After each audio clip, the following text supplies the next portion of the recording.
Hello everyone. तो आज हम sexual reproduction in flowering plant का नेक्स्ट टॉपिक डिस्कस करेंगे, female reproductive part of flower, जिसमें हम gynoecium, structure of ovule and embryo sac को डिस्कस करेंगे।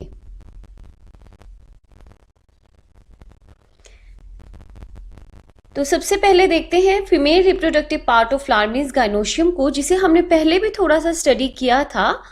तो ये स्ट्रक्चर है कार्पेल का, जिसे हम कह देते हैं पिस्टिल।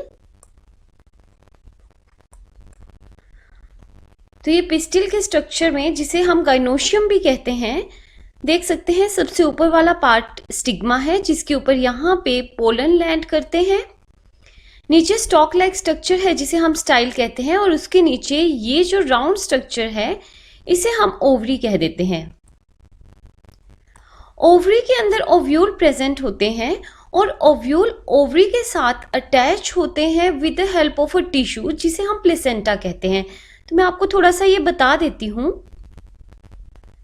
ये ओवरी है और यहाँ पे इस जगह पे यहाँ पे ये प्लेसेंटा होगा, और प्लेसेंटा के साथ इस तरह से यहाँ पे ये ओव्यूल अटैच होगा।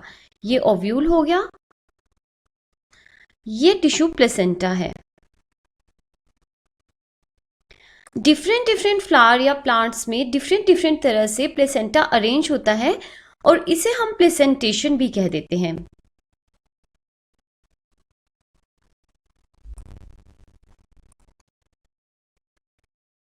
अब देखिए, गाइनोशियम मीन्स पिस्टिल की अलग अलग कंडीशन हो सकती हैं।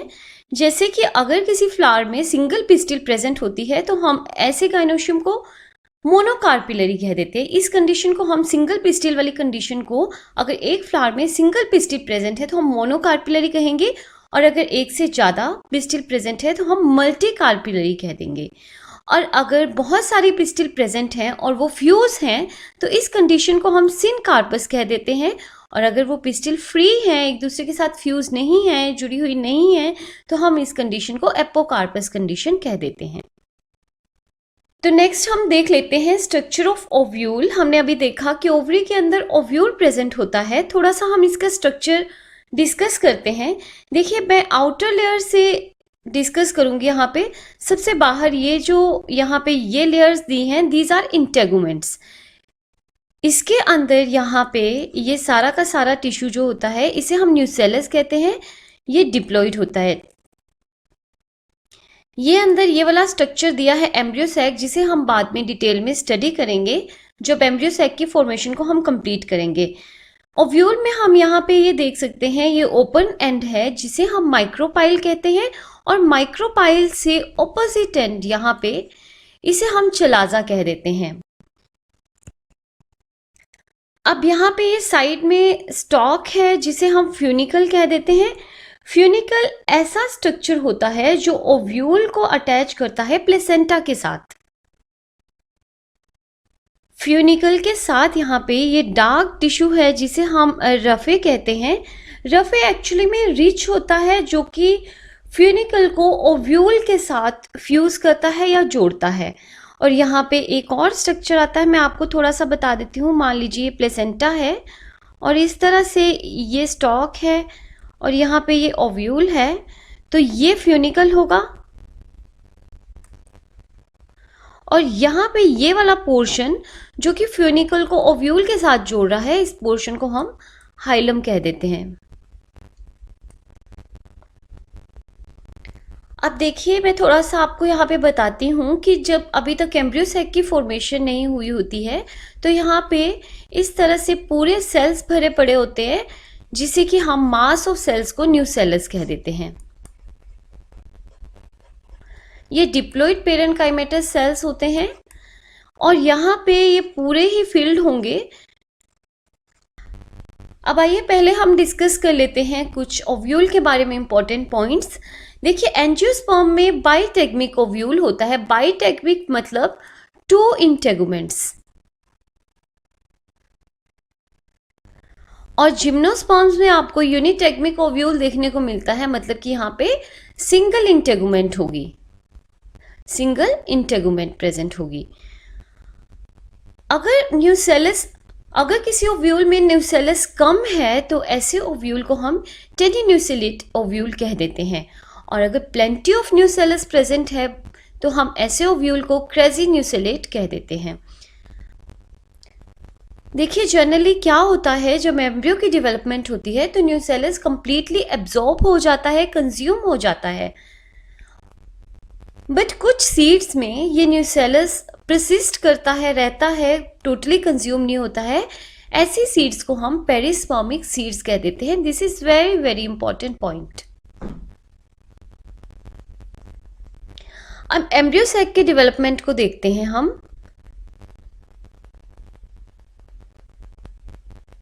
तो जैसे मैं आपको यहाँ पे बता रही थी कि ये न्यूसेलस पूरा यहाँ पे फिल होता है, तो माइक्रोपाइलर एंड के पास एक सेल जो है यहाँ पे न्यूसेलस का, वो एनलार्ज कर जाता है और उसमें ढेर सारा साइटोप्लाज्म होता है, और ऐसे सेल को हम मेगास्पोर मदर सेल कह देते हैं, और यही वो सेल है जो आगे जाके एम्ब्रियो सैक की डेवलपमेंट में हेल्प करेगा।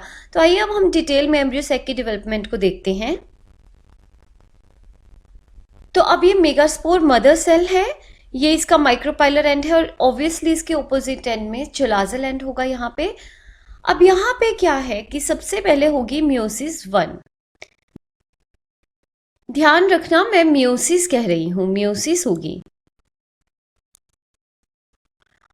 और मियोसिस 1 के बाद आपको पता है 2 सेल्स बनते हैं, दोनों सेल्स यहाँ पे हैप्लोइड हो जाएंगे। मियोसिस 1 के बाद यहाँ पे मियोसिस 2 होगी, जिसके बाद मेगास्पोर टेट्राड बनेगा। मेगास्पोर टेट्राड में 4 सेल्स बनते हैं, सारे के सारे सेल्स हैप्लोइड होते हैं। अब जनरली इनमें क्या होगा कि 3 जो मेगास्पोर्स हैं वो डीजनरेट कर जाएंगे। ये तीनों के तीनों डीजनरेटिंग मेगास्पोर हैं, डीजनरेटिंग मेगास्पोर। और एक जो है वो यहाँ पे बच जाता है, जिसे हम फंक्शनल मेगास्पोर कह रहे हैं। अब यहाँ पे न्यूक्लियस की डिवीजन होगी, मींस कैरियोकाइनेसिस होगी। तो कैरियोकाइनेसिस 1 2 न्यूक्लियाई बने, कैरियोकाइनेसिस 2 4 न्यूक्लियाई बने, एंड देन थर्ड टाइम भी कैरियोकाइनेसिस होगी तो हमारे पास 8 न्यूक्लियाई बन जाते हैं। अब ये 8 न्यूक्लियाई में से 3 न्यूक्लियाई एक साइड को नीचे की तरफ को, 3 ऊपर की तरफ को, और 2 सेंटर में रह जाते हैं। बाद में इनमें क्या होगा कि इनमें साइटोकाइनेसिस होगी, तो 3 सेल्स ऊपर, 3 नीचे, और ये 2 न्यूक्लियाई सेंटर में रह जाते हैं। तो दिस इज एम्ब्रियो सैक।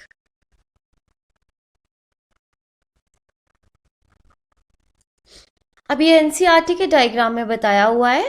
तो 3 न्यूक्लियाई ऊपर को अरेंज कर गए हैं, यहाँ पे 3 न्यूक्लियाई नीचे की तरफ को अरेंज हुए हैं। बाद में साइटोकाइनेसिस होने के बाद यहाँ पे डिफरेंट टाइप के सेल्स बन गए हैं। तो डिटेल में हम एम्ब्रियो सैक के स्ट्रक्चर को देखते हैं। हम यहाँ पे देख सकते हैं ये चोलाजल एंड है। तो यहाँ पे ये जो 3 सेल्स हैं इन्हें हमने एंटीपोडल्स कहा है। नीचे के 2 सेल्स हैं जो सिनर्जिड्स हैं। एक सेल यहाँ पे एग होता है, और सिनर्जिड्स के अंदर हम देख सकते हैं यहाँ पे फिलीफॉर्म अपरेटस प्रेजेंट है। देखिए फिलीफॉर्म अपरेटस बहुत इंपॉर्टेंट होता है। ये क्या करता है, ये गाइड करता है पोलन ट्यूब को इनटू द एम्ब्रियो सैक। तो यहाँ से फिलीफॉर्म अपरेटस से पोलन ट्यूब एंटर करती है, और सेंटर में 2 पोलर न्यूक्लियाई रहते हैं, और सेंटर वाले सेल को हम सेंटर सेल बोल देते हैं।